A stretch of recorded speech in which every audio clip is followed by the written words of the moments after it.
18,000 launch नेउथिबा बेले PEO गिरफ vigilance जालरे मिरिगिनेंडी panchayat कार्यनिर्वाही अधिकारी। मयूरभंज जिला करंजिया ब्लॉक रो मिरिगिनेंडी पंचायत रो पीईओ परशुराम नायक विजिलेंस जालरे पड़ी गिरफ होइछंती। ठिका पंप ऑपरेटर सुब्रत नायकंक 68,000 टंका बिल पास कराइबा पई से 18,000 टंका लांच दाबी करिथिबा अभियोग होइथिला। सूचना अनुसार सुब्रत नायक 2023 मार्च मासरू निज बकिया बिल पाइबाकू चेष्टा करुथिले।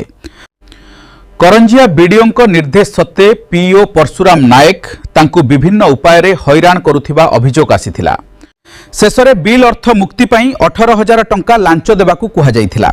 एनै सुब्रत नायक विजिलेंस विभाग को अभियोग करिबा परे बालेश्वर विजिलेंस एसपी अरुण कुमार नायकंक निर्देश क्रमे एक स्वतंत्र टीम योजनाबद्ध भावे चढ़ऊ करिथिला।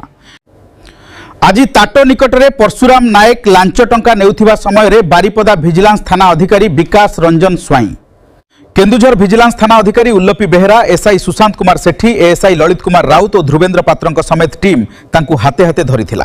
परे विजिलेंस टीम करंजिया ब्लॉक कॉलोनीस्थ सरकारी बासभवन भड़ा घर एवं ठाकुरमुंडा ब्लॉक रो सालेईबेड़ा स्थित पैतृक घरे चढ़ऊ करिथिला। एने विजिलेंस पक्षरु केस नंबर 7/25 रे मामला रुजु करा जाई परशुराम नायकंकू गिरफ करा जाईछि।